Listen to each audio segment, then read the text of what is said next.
to Fashion Frames, where we talk about new technologies such as AI in the fashion industry and how it changes the industry step by step.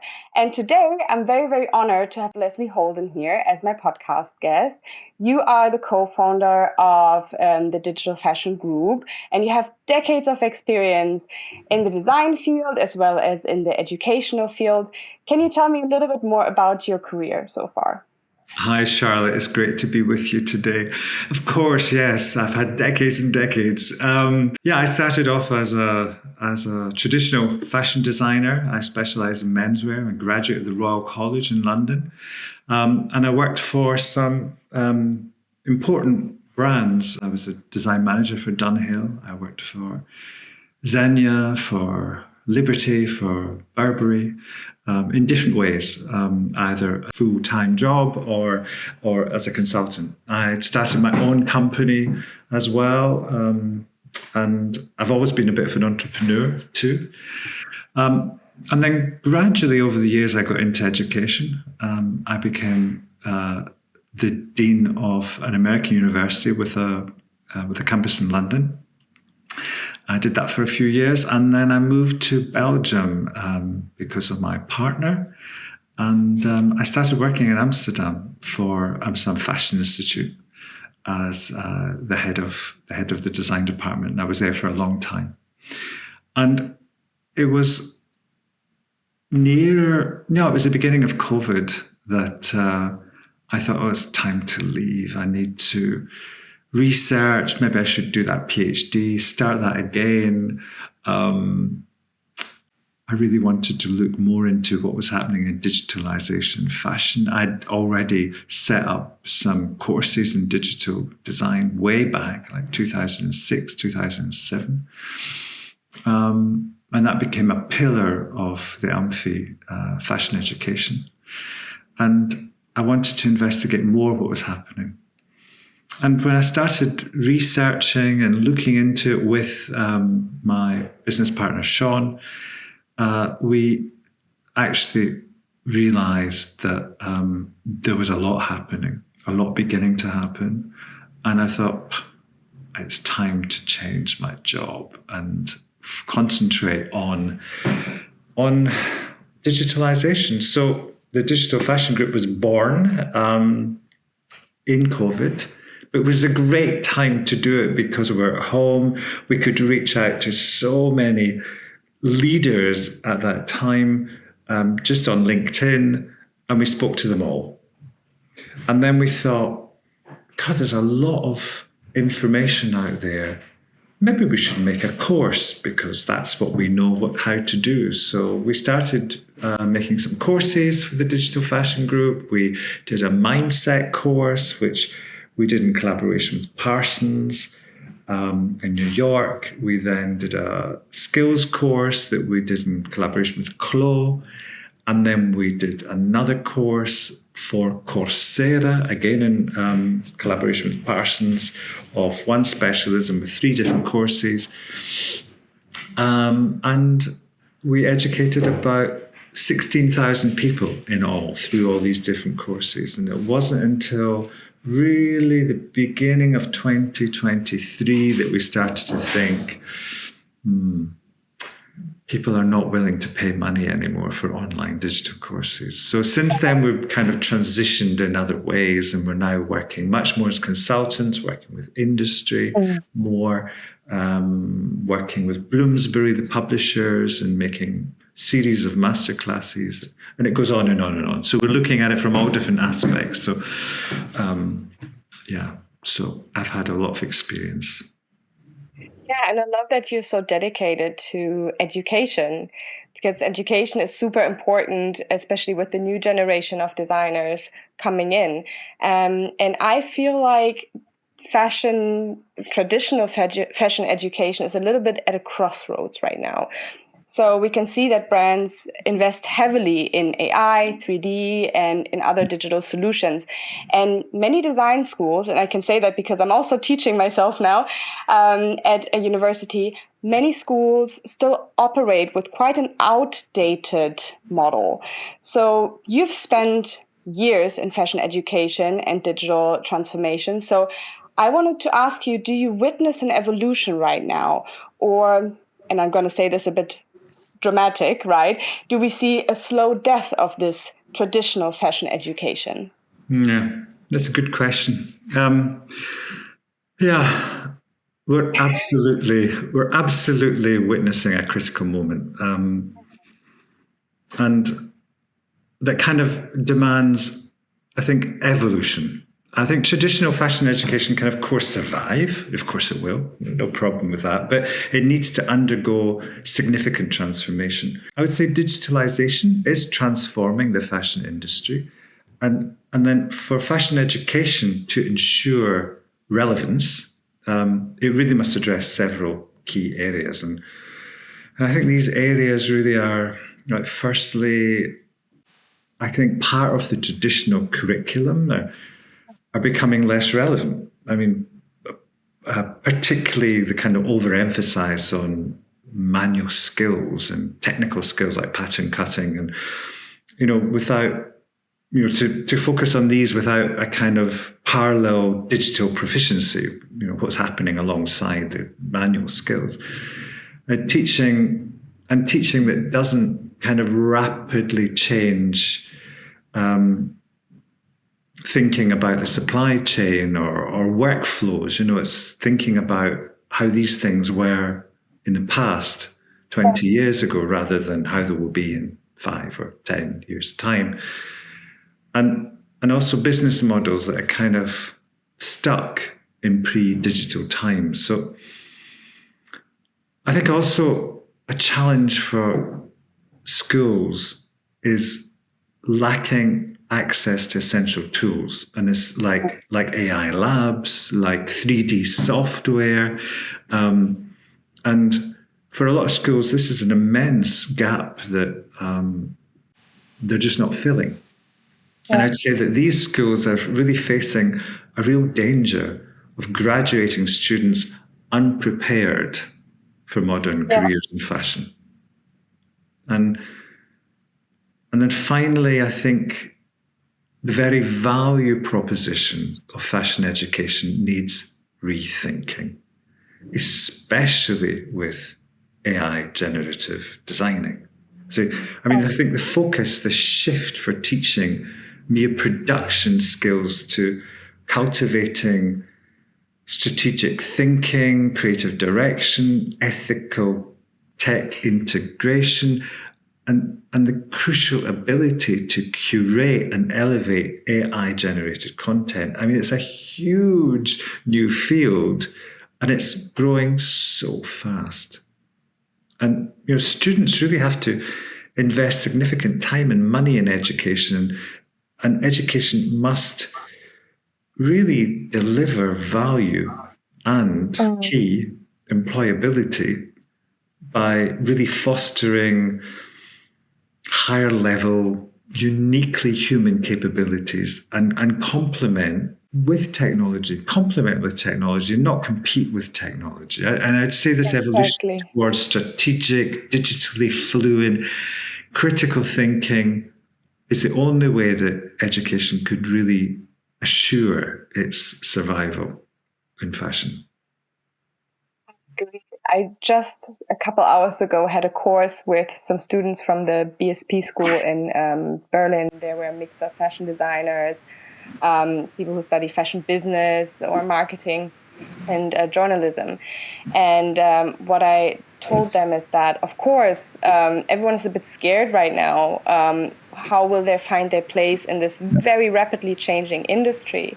But it's also a huge opportunity for the students, because if they get to know AI and other digital tools and learn how to utilize them, I think they will have great chances in the market, because they come in with all of this knowledge and with this digital native young attitude. So I really think if universities do a good job at preparing them, it's going to be a great market to enter. Yeah, absolutely. Totally agree. So I would also like to touch point on is, in general, fashion photography. So you worked more in the design field, but it is, of course, something you got in touch with. And it's probably the most visible change we see on the B2C side now for customers, right? Like AI replacing photography. No. Physical models have long been icons of the fashion industry. If we think of big names like Heidi Klum, they have their own brand identity in that sense. But if we look at product photography in a more commercial sense, we see that AI models are actually offering like infinite poses. You can create diverse models, you have less logistic costs. And in general, with all of these benefits, I feel like the conversation is shifting a bit. You probably saw with H&M now also releasing digital twins that it is something big brands are adapting. Yeah. So my question for you is, with will marketplaces, will retailers or brands really lead that transition into fully digital modeling? Yeah.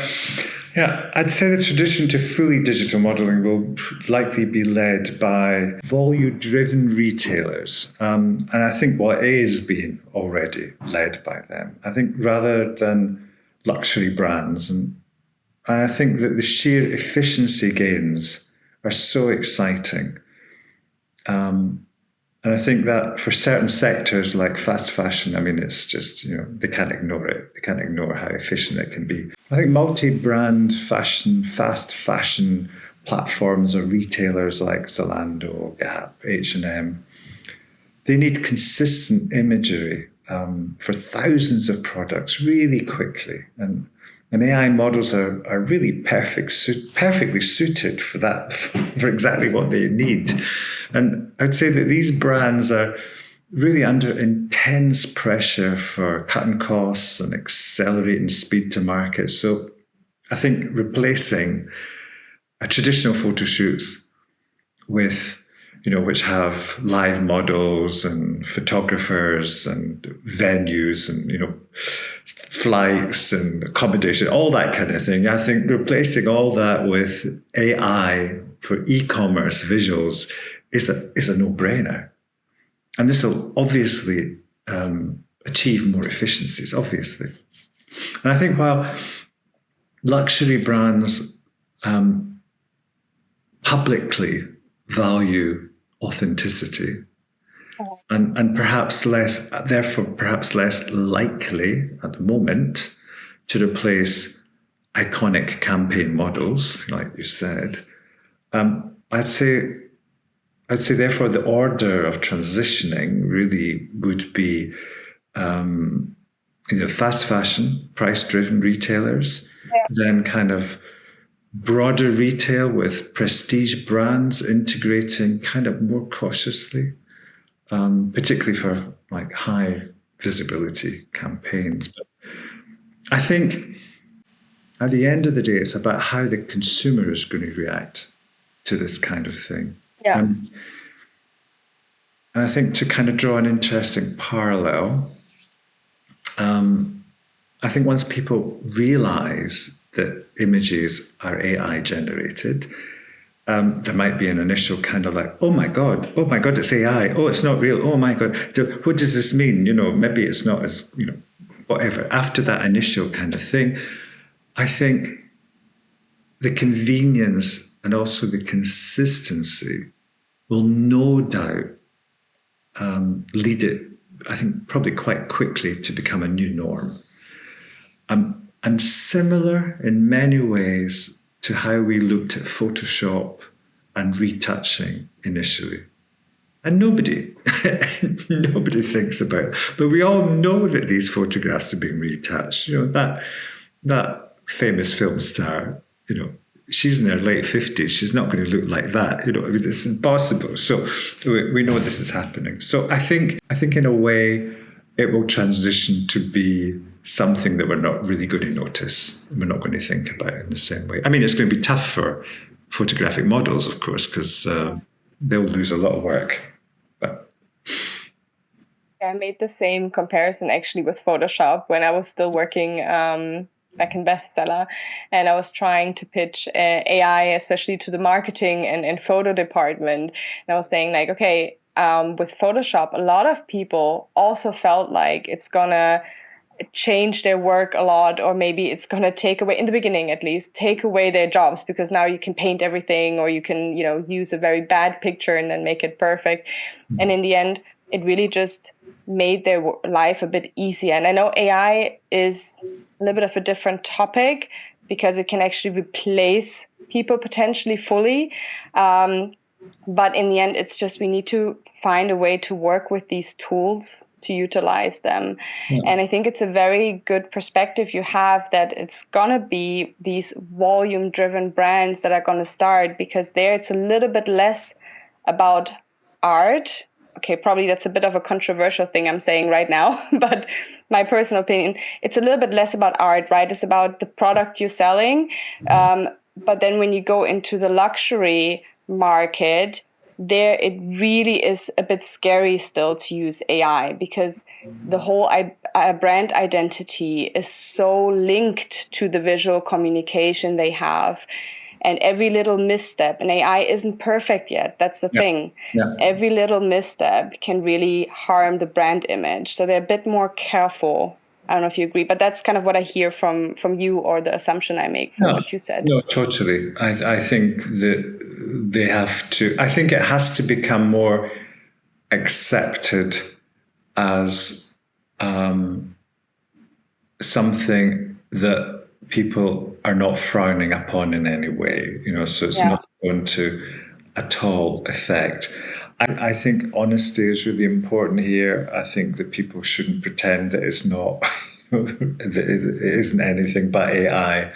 But because, AI in itself, it's not just a matter of throwing in a few prompts. I mean, there's huge skill in actually making that happen. So, I think that's important for people to learn more about AI, to understand then that it's actually fantastic technology that's not just that anybody can do. So you have to learn. Yeah, it's a skill. It's a skill. Mm-hmm. Yeah. It's a tool. Talking a bit more about your design experience. So I can imagine that now with AI coming in, you must also think like, oh, wow, what a job of a designer looks like now, right? Because now you can generate basically a full collection in minutes, if you like to, with AI. And when me and you both worked as designers back in the days, because for me, it's also been a few years, it was unthinkable. So much work, looking like trying to find or create mood boards, making technical drawings. There's so much work involved behind the scenes. And with AI, now it's super easy in theory. Yeah. Some call it the democratization of design. And I've also heard some people say that it's going to be the beginning of the end of human creativity. So what do you think? How should we really view this shift? Yeah. I mean, I think AI is a really powerful tool that effectively changes how designers work, not if they're needed, because it's not going to replace, it's just going to change the way that people work. I think the role of the human designer is and will evolve significantly. I think kind of shifting from solely manual creation towards really becoming a strategic director, a curator, a critical thinker. That's what I was saying earlier about the things that education need to pivot towards.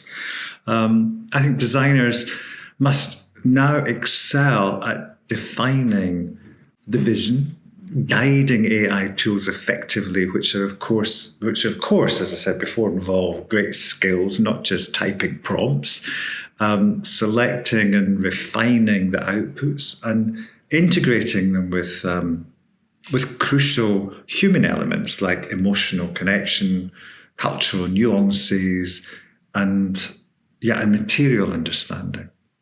I think the designer of the past, the designer that I was trained to be, in many ways, the job that I was trained to do was I was going to be sitting in a little bubble at the beginning of the supply chain. And I was being told to get on and, make a lovely design and with the rest of the design team sitting in this little bubble. Not really knowing, actually not knowing at all what happened in the rest of the supply chain, not being educated about the supply chain, and not being involved in the supply chain in any of my jobs. Being told just to get on and design something creative. And then the buyers and the merchandisers would take my designs and it would go all the way through the supply chain, everyone having a pot shot at them, changing this, changing that. And at the end of the day, it would come out quite a different design than I intended it to be. Now, that didn't happen when I was working very much in the luxury end. So when I was the design manager for Dunhill, obviously I had more control on what was coming out at the end, and it was a lot more about the vision of the design team. But when I was working for a company like Stefanel, for example, then you lose track of your creativity. And I think really the future designer will be sitting center stage in the data dialogue. It's a completely different kind of designer. Education have to educate for a different kind of designer, because they're still educating for the same designer I was 30 years ago. Oh, 30 years ago. They really need to be educating a different kind of designer. So a designer sitting, instead of in one little bubble at the beginning of the supply chain, a designer sitting center of the supply chain in an ongoing conversation with the consumer or the customer, understanding what they want, what they would like, personalization, customization, all that kind of thing, and working very closely with the manufacturer in an on-demand structure of manufacturing. Different kind of style, a different kind of designer, and a designer who understands and can read data. That's really important. We interviewed the design director of Huratech for one of our masterclasses for for Bloomsbury, and Julie Pont. And she said that she was terrified about AI, because Huratech are all AI, it's trend forecasting AI. So she's a creative director, and she said she was terrified of AI, thinking it's definitely going to take over my job. But once she actually understood how to work with AI, she thought, this is what designers need, because she had experienced this, I had experienced it, maybe you have as well. You sit in this meeting with the merchandisers and the buyers, and they're going, what are these designs? Pink sold really well last year. We should have more pink for next year. And you have to, as a designer, justify your creative output. But, it doesn't come from data. It comes from, here, somewhere. And you can't put that into words. These people, financial people, don't believe that. But that's how we're trained to work. And that's how we're trained to understand trends. So it's a kind of, to try and describe it, it's like nailing jelly to a wall or something like that. You can't, it's impossible. It's just this kind of skill that you've got. And that's why designers need to be able to use data, so they can back themselves up. And it empowers designers then. So the designer doesn't need to be this little creative sitting in a bubble in the corner. They're center stage. They're the director of the process, because they have all the information and they're empowered. So that's how I see the designer of the future. And I see that that's how fashion courses should be working towards that. And I'm telling them all the time, as I speak to fashion education, I'm saying, this is how you should do it. I think we already see luxury brands kind of already navigating a balance and leveraging AI, especially for trend forecasting. So like working with companies like Hewlett. For internal processes, all that kind of thing. But, I think the whole concept of human craftsmanship is still so important in all this. And I think it's through a rapid, often exclusive advancement in technology and the high barriers to get over. I mean, it's costly hardware, software, fast internet, specialized skills. Obviously, all these things obviously create a kind of significant disadvantage for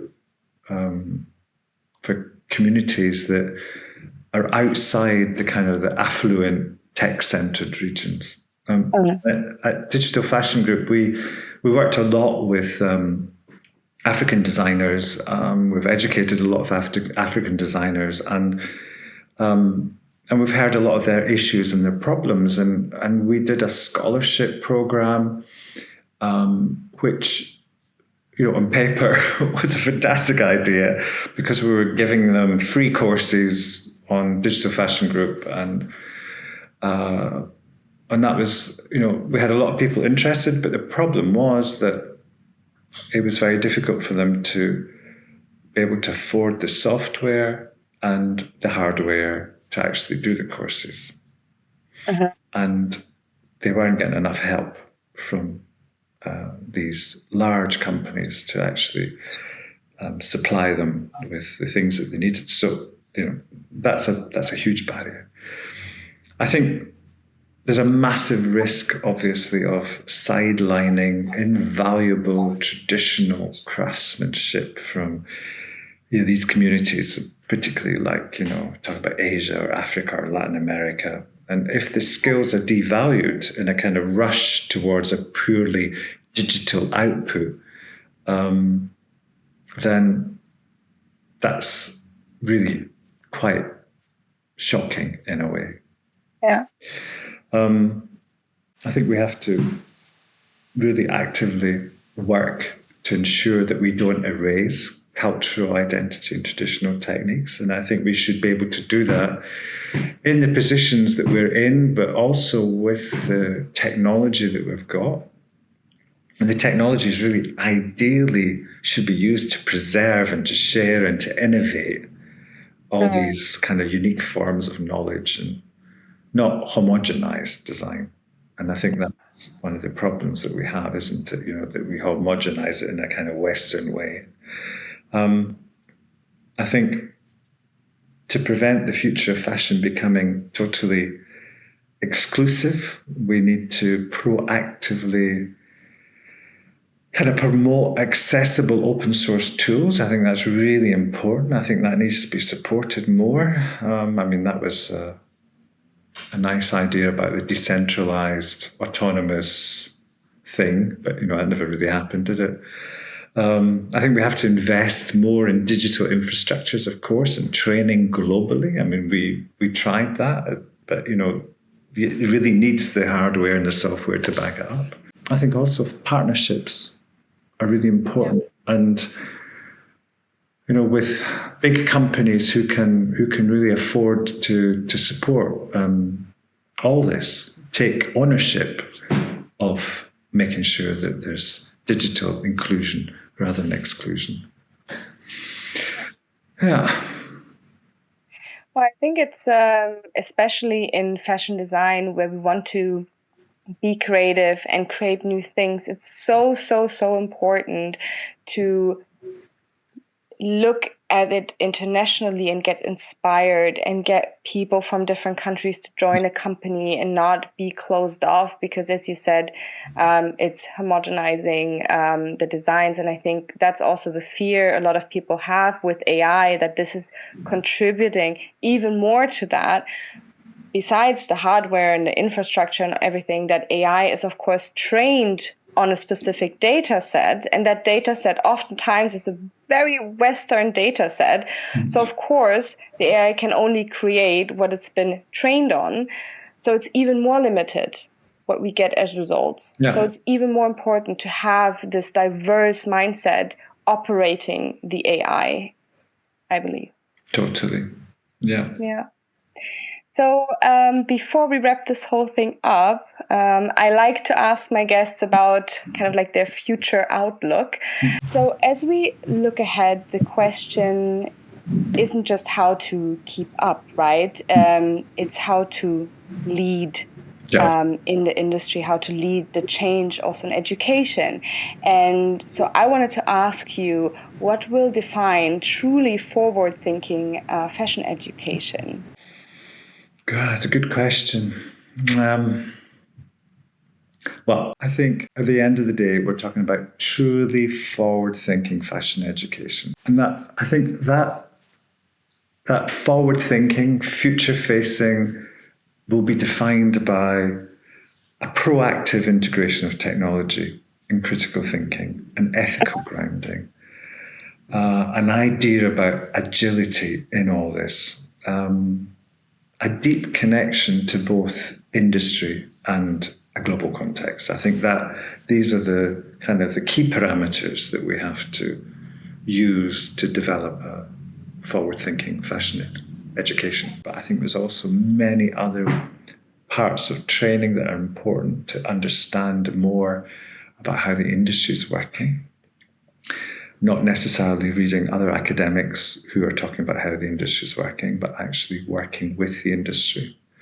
Yeah. Understanding new tools, new methods, thinking about curriculum in a different way. Everything. It's easy for me to stand here outside education now and look into it and say what they're doing wrong and right, but I think that really we're on a kind of a cusp of a time where there's no turning back. There's no kind of sitting in the sidelines. You've got employability is so important. You've got to focus on how you're going to get jobs for the students. So I would say my essential advice for fashion institutions aiming to future-proof their program is embrace continuous change, invest in your people and external partnerships, integrate technology thoughtfully throughout, and prioritize teaching students how to think critically and creatively and to adapt.